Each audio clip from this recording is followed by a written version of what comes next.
Quando que e por que se escolheu Sarney como candidato a vice? Porque o seu nome foi frequentemente mencionado. Foi. E uma vez, bom, eu não vou falar por mim, mas é o seguinte, na realidade, já ali Tancredo estava praticamente consagrado, outra coisa, como candidato, me refiro especificamente ao titular, que no caso era, então, o Tancredo. E a lógica marcou também no sentido de Sarney como, depois Sarney como o vice-presidente. Não é? E se fez aí presença do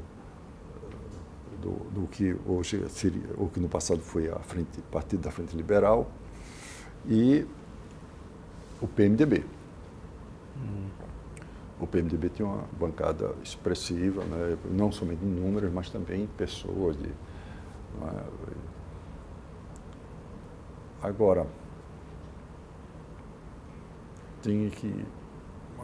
basicamente isso assim que eu me lembro. Agora, eu insisto que o Tancredo conseguiu... O país estava querendo um rumo, né? Tinha avançado.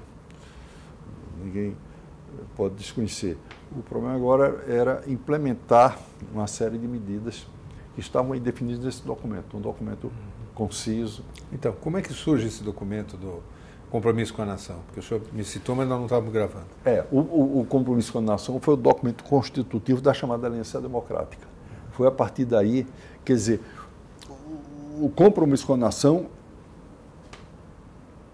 é decorrência desse pacto constitutivo, se assim posso dizer. Quem é que escreveu? Algumas mãos, não é? Quais? O Ulisses teve participação, aí o Sarney teve participação e Tancredo também teve uma participação. Porque no início,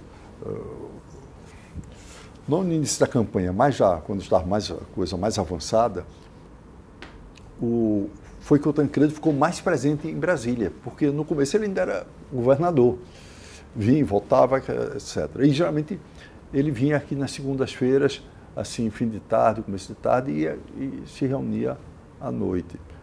Algumas reuniões lá em casa, a maioria delas na casa de Sarney, porque naquela ocasião morava na mesma superquadra 309, onde hoje ainda são quadras que pertencem ao Senado, são 3 blocos que pertencem ao Senado. Então tudo isso foi fácil fazer, porque se fazia na segunda noite, comparecimento baixo, geralmente aqui nas segundas-feiras, não se votava matéria na segunda, não se vota matéria na segunda-feira. Mas tinha a ideia de, digamos, responder ao programa que o Maluf apresentava como sendo um dos trunfos da sua candidatura? O Maluf, de fato, preparou um programa que era, se eu não estou equivocado, uns 40 volumes. E alguns, assim, volumes volumosos. e, na verdade,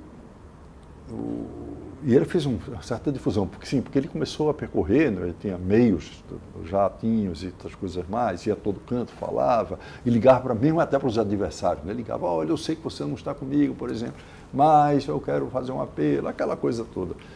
E em certo momento ele conseguiu avançar, não é? E teve uma votação de alguma forma,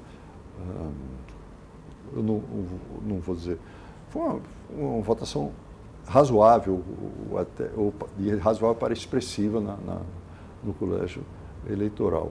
E ele cobrava o Tancredo de que não tinha programa. Exatamente. Aí ele dizia, bom, Tancredo não tem programa.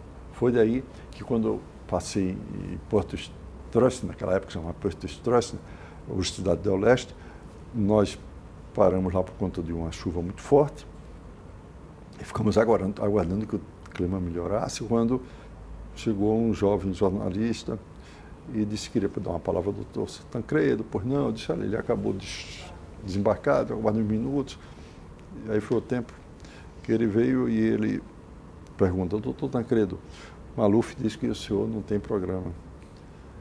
Aí, Tancredo, com o humor, porque ele era peculiar, ele disse, meu filho, somente agora que essa notícia chegou em Porto Stress, né? Isso que o Maluf já dizia 60 dias atrás. Entendeu? Então, ele... Mas, ao mesmo tempo, mandou fazer o compromisso com a nação. Sim. E fizemos uma tiragem. Aí, quem coordenava isso? Foi bom essa sua pergunta sobre esse compromisso.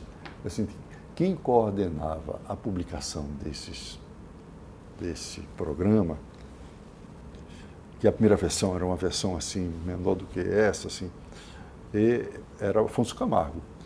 Porque Afonso Camargo, então, conseguiu imprimir 500 mil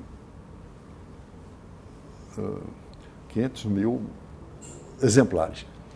Aí alguém pergunta, bom, 500 mil exemplares é muita coisa. Não, para um país que tem a população que tem hoje, beirando já quase 200 milhões, mas na época era bem menor.